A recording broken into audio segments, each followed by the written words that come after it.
بسم اللہ الرحمن الرحیم۔ السلام علیکم۔ سیرت النبی باب 96۔ اللہ کی تلوار۔ حضرت خالد بن ولید نے پرچم سنبھالتے ہی دشمن پر زبردست حملہ کیا۔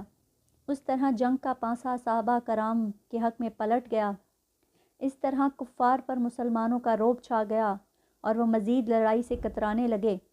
صحابہ کرام نے باہمی مشورے سے اس حد تک کامیابی حاصل کرنے کے بعد واپسی اختیار کی۔ حضرت خالد بن ولید نے فوج کا امیر بنتے ہی لشکر کا اگلا حصہ پیچھے کر دیا اور پچھلے حصے کو آگے لے آئے۔ اسی طرح دائیں حصے کو بائیں جانب اور بائیں حصے کو دائیں جانب سے لے آئے۔ اس طرح انہوں نے پورے لشکر کی ترتیب بدل کر رکھ دی۔ جب رومیوں سے آمنا سامنا ہوا تو انہیں ہر طرف نئے لوگ نظر آئے۔ اس طرح انہوں نے خیال کیا کہ مسلمانوں کو کمک پہنچ گئی ہے۔ یہ جنگ مسلسل 7 دن تک جاری رہی تھی۔ امام بخاری رحمۃ اللہ نے حضرت خالد بن ولید سے روایت کی ہے کہ جنگ موتا کے موقع پر اس کے ہاتھ سے 9 تلواریں ٹوٹیں، صرف ایک یمنی تلوار باقی رہ گئی جو آخر تک آپ کے ہاتھ میں رہی۔ ادھر تو موتا کے مقام پر یہ جنگ ہو رہی تھی اور ادھر مدینہ منورہ میں کیا ہو رہا تھا؟ وہاں کا منظر یہ تھا کہ اللہ تعالیٰ نے حضرت صلی اللہ علیہ وآلہ وسلم کو سارا حال بتا دیا۔ آپ صلی اللہ علیہ وآلہ وسلم نے صحابہ کرام کو جنگ کی خبریں سنانے کے لیے مسجد نبوی میں بلایا اور خود منبر پر تشریف فرما ہوئے۔ اس وقت آپ صلی اللہ علیہ وآلہ وسلم کی آنکھوں میں آنسو تھے۔ آپ نے بتانا شروع کیا، لوگو، خیر کا دروازہ، خیر کا دروازہ، خیر کا دروازہ کھل گیا ہے۔ میں تمہیں تمہارے لشکر کے بارے میں بتاتا ہوں، ان غازیوں کے بارے میں بتاتا ہوں۔ وہ لوگ یہاں سے رخصت ہو کر چلے گئے، یہاں تک کہ دشمن سے ان کی مٹ بھیڑ ہو گئی اور زید بن حارثہ شہید ہو گئے۔ ان کے لیے مغفرت کی دعا مانگو۔ پھر جعفر نے پرچم لیا اور بڑی ثابت قدمی سے لڑے، یہاں تک کہ وہ بھی شہید ہو گئے۔ ان کے لیے بھی مغفرت کی دعا کرو۔ پھر عبداللہ بن روحہ نے پرچم اٹھایا اور وہ بھی شہید ہو گئے۔ پھر خالد بن ولید نے پرچم اٹھا لیا۔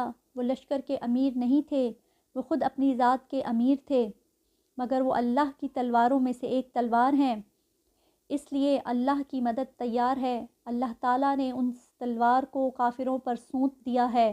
اللہ تعالیٰ نے دشمنوں پر فتح نصیب فرمائی۔ اس کے بعد حضور اکرم صلی اللہ علیہ وآلہ وسلم نے حضرت خالد بن ولید کے بارے میں دعا فرمائی، اے اللہ، وہ تیری تلواروں میں سے ایک تلوار ہے، تو اس کی مدد فرما۔ اسی دن سے حضرت خالد بن ولید کو سیف اللہ کہا جانے لگا۔ حضرت اسماء بنت امیس حضرت جعفر کی بیوی تھیں۔ جس روز اس لڑائی میں حضرت جعفر اور ان کے ساتھی شہید ہوئے، نبی اکرم صلی اللہ علیہ وآلہ وسلم ان کے گھر تشریف لائے اور فرمایا، جعفر کے بچوں کو میرے پاس لاؤ۔ حضرت اسماء بچوں کو آپ کے پاس لے آئیں۔ حضور اکرم صلی اللہ علیہ وآلہ وسلم انہیں پیار کرنے لگے اور ساتھ میں روتے بھی رہے، یہاں تک کہ حضور اکرم صلی اللہ علیہ وآلہ وسلم کی داڑھی مبارک آنسوؤں سے تر ہو گئی۔ حضرت اسماء کو حیرت ہوئی، پوچھنے لگیں، اللہ کے رسول، آپ پر میرے ماں باپ قربان، آپ کیوں رو رہے ہیں؟ کیا جعفر اور ان کے ساتھیوں کے بارے میں کوئی خبر آئی ہے؟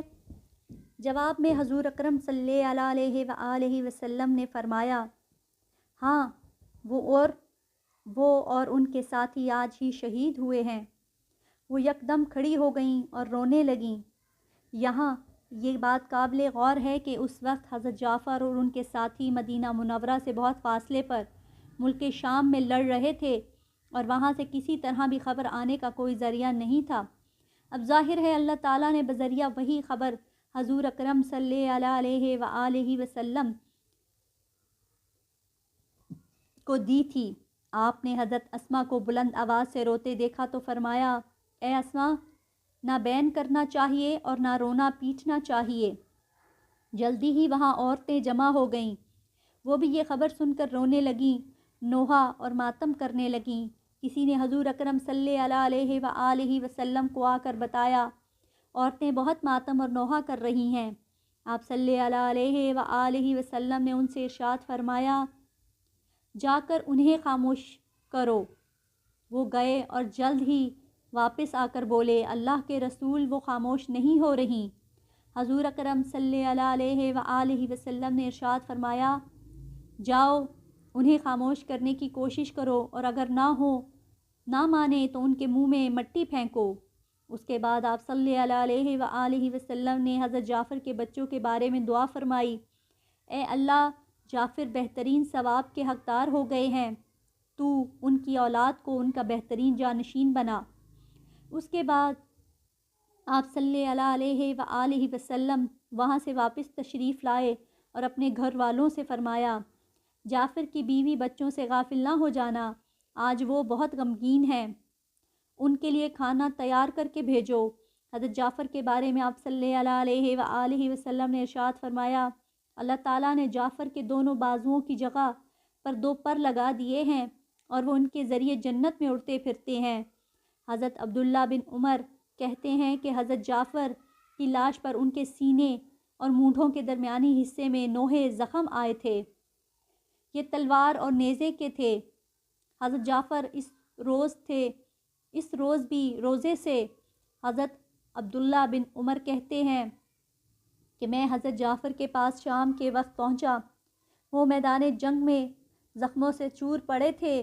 میں نے انہیں پانی پیش کیا تو انہوں نے فرمایا، میں روزے سے ہوں، تم یہ پانی میرے منہ کے پاس رکھ دو، اگر میں سورج غروب ہونے تک زندہ رہا تو اس پانی سے روزہ افطار کر لوں گا۔ حضرت ابن عمر فرماتے ہیں کہ سورج غروب ہونے سے پہلے ہی وہ شہید ہو گئے۔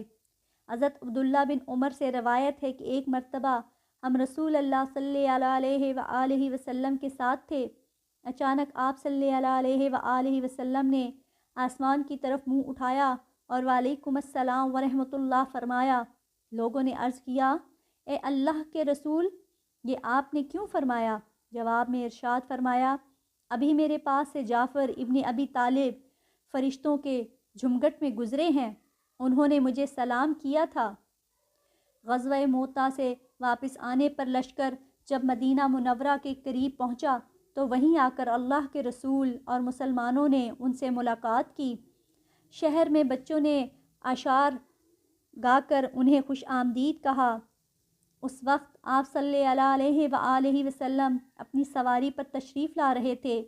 ان بچوں کو دیکھ کر فرمایا، انہیں اٹھا کر سواریوں پر بٹھا لو اور جعفر کے بچوں کو میرے پیچھے بٹھا دو۔ چنانچہ ایسا ہی کیا گیا اور اس طرح یہ لشکر مدینہ منورہ میں داخل ہوا۔ 3 لاکھ دشمنوں کے مقابلے میں صرف 3000 صحابہ کا مقابلہ کرنا اور ان کے بے شمار لوگوں کو قتل کر کے لشکر کا صحیح سلامت واپس مدینہ منورہ لوٹ آنا ایک بہت بڑی کامیابی تھی۔ اس بہت بڑی کامیابی پر جس قدر بھی خوشی محسوس کی جاتی تھی کم تھی۔ اس جنگ کے بعد مکہ فتح ہوا۔ یہ غزوہ رمضان 8 میں پیش آیا۔ حضور صلی اللہ علیہ وآلہ وسلم اور قریش کے درمیان حدیبیہ کے مقام پر جو معاہدہ ہوا تھا، اس میں یہ بھی طے پایا تھا کہ دوسرے عرب قبیلوں میں سے کوئی قبیلہ بھی دونوں فریقوں میں سے کسی بھی طرح سے اس صلح نامے میں شامل ہو سکتا ہے، یعنی اگر کوئی قبیلہ رسول اللہ صلی اللہ علیہ وآلہ وسلم کی طرف سے اس معاہدے میں شامل ہونا چاہے تو وہ ایسا کر سکتا ہے۔ اس صورت میں وہ ان شرائط کا پابند ہوگا جن کے پابند قریش تھے۔ اس شرط کی روح سے بنی بکرہ کا قبیلہ قریش کی طرف سے اور بنی خزیہ کا قبیلہ